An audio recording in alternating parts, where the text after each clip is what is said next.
সিঁড়িতে বিশাল এক বকুল ফুল গাছের নিচে দুই হাঁটুতে মুখ গুজে গুটিসুটি মেরে বসে আছে মেহের। চারদিক থেকে ধেয়ে আসা বিকেলের স্নিগ্ধ শীতল বাতাস বারবার এসে আলতো করে শুয়ে যাচ্ছে তার শরীর। পিঠের উপর তার রেশমি কালো চুলগুলো সম্পূর্ণ মেশানো।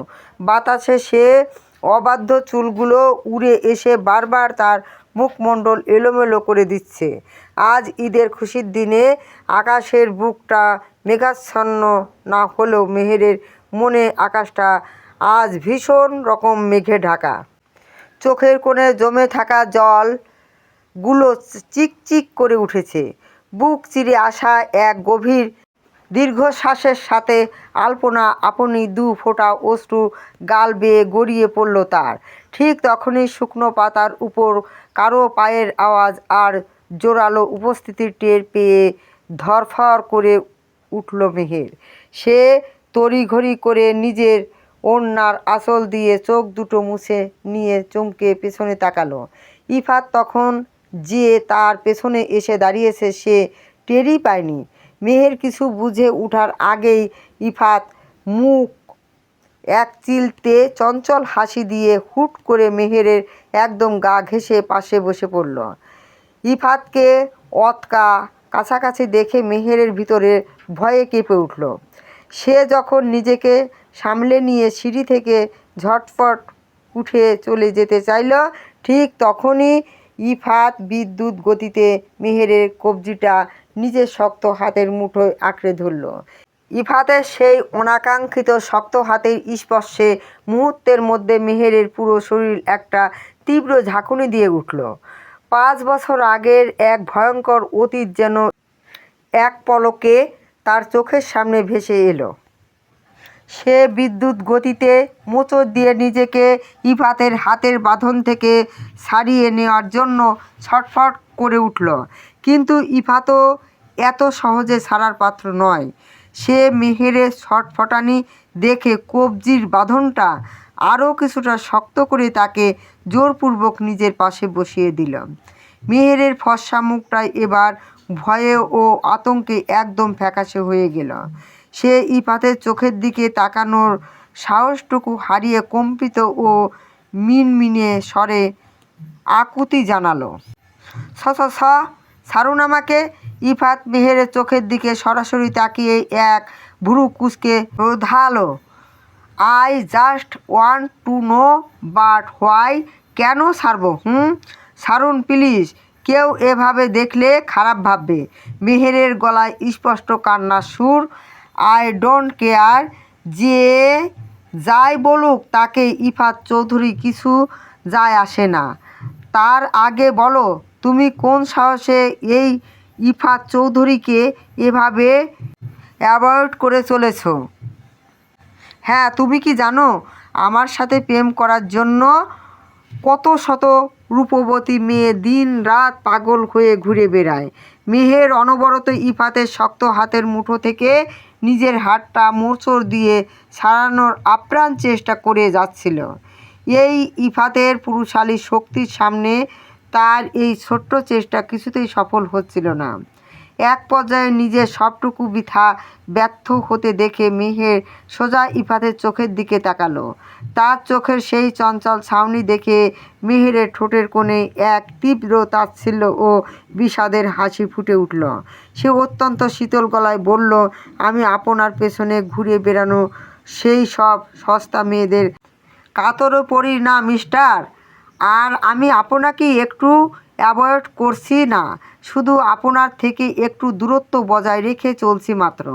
অবশ্যই এই দূরত্ব বজায় রেখে চলার বুদ্ধিটা যদি আজ থেকে ঠিক 5 বছর আগে আমার মাথায় আসতো, তবে অন্তত আজ সমাজের কাছ থেকে এত জঘন্য অপবাদ বা উপাধি আমাকে উপহার পেতে হতো না। আর না চোখের সামনে আমার কলিজার টুকরো মা বাবাকে চিরকালের মতো হারাতে হতো। মেহেরের কথার ভেতরে সেই আকাশসম গভীরতা আর তীব্র লুকানো কষ্টটা চঞ্চল প্রকৃতির ইফাত এক পলকে ঠিক বুঝে উঠতে পারল না।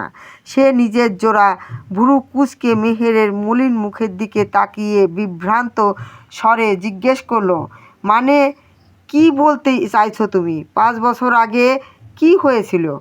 আপনি আমার কথার মানে বুঝবেন না।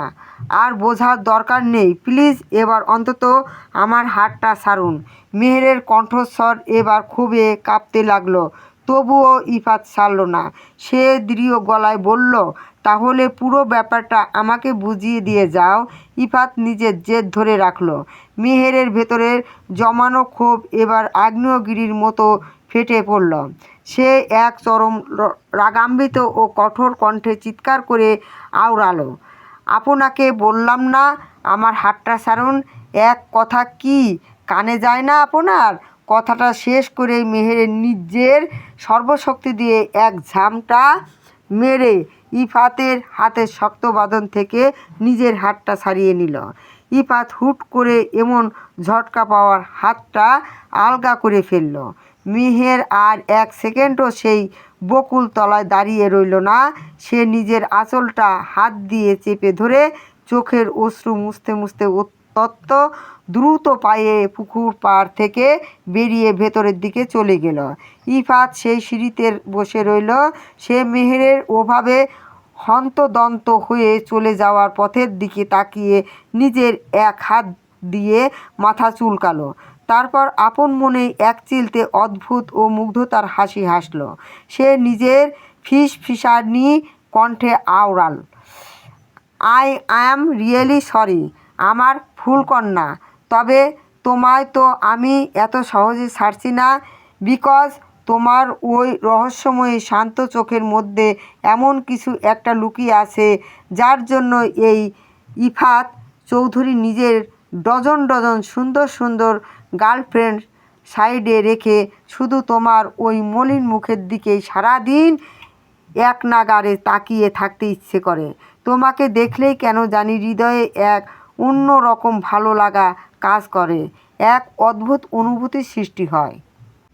উজান সোফায় বসে অত্যন্ত মনোযোগ দিয়ে ল্যাপটপে ভার্সিটির কিছু জরুরি কাজ করছে। বাইরে কোনো কোলাহল যেন তার কানে প্রবেশ করতে না পেরে এর জন্য সে কানে ব্লুটুথ হেডফোন গুঁজে চড়া ভলিউমে গান ছেড়ে রেখেছে। ঠিক তখনই ঘরের দরজায় ছোটোখাটো একটা ছায়া এসে উঁকি দিল।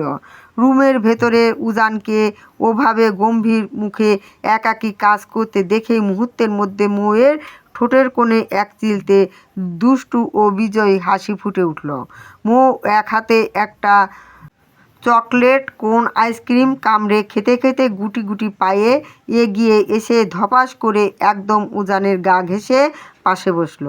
চেনা সুবাস আর পাশে কারো উপস্থিতির টের পেয়ে উজান ল্যাপটপের স্ক্রিন থেকে চোখ সরিয়ে চরম বিরক্তিকর দৃষ্টিতে মৌয়ের দিকে তাকালো।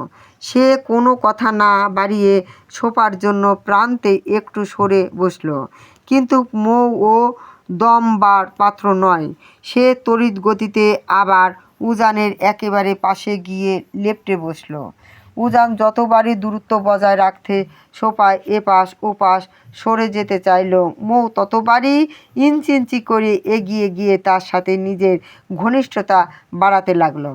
অবশেষে উজান নিজের ধৈর্যের বাঁধ হারিয়ে কপাল কুঁচকে কান থেকে হেডফোনটা টেনে নামিয়ে অত্যন্ত রাগান্বিত কণ্ঠে আওড়ালো, এই ফাজিল মেয়ে আমার গায়ের উপর এভাবে এসে ঘেঁষাঘেঁষি করছো কেন? হ্যাঁ, পাখা গজিয়েছে তোমার? মৌ আইসক্রিমে একটা বড় কামড় দিয়ে মুখটা একটু বাঁকিয়ে বলল, এই যে প্রফেসর সাহেব, আপনি কি সারাক্ষণ ওই বাজখাই গলায় চিৎকার করা ছাড়া আর কোনো শান্ত ভাষায় কথা বলতে পারেন না? তাছাড়া আপনি তো এখন আমার বিবাহিত বর হন, সো নিজের বরের একটু কাছাকাছি আমি যেতেই পারি, তাতেও আপনার প্রবলেম? উজান তর্জনী উঁচিয়ে কড়া সুরে বলল, হ্যাঁ প্রবলেম, ভীষণ প্রবলেম। তোমার এই সস্তা আদিক্ষেতা আমার একদম পছন্দ নয়। এখন চুপচাপ দূরে গিয়ে বসো, আমাকে আমার কাজ করতে দাও। উজান ভেবেছিল ধমক খেয়ে মেয়েটা এবার অত্যন্ত দূরে গিয়ে বসবে, কিন্তু তার সেই ধারণাকে এক তড়িতে উড়িয়ে দিয়ে মৌ মুহূর্তের মধ্যে সোফা থেকে ডানা মেলে সোজা উজানের কোলের উপর গিয়ে আয়েশ করে বসে পড়ল।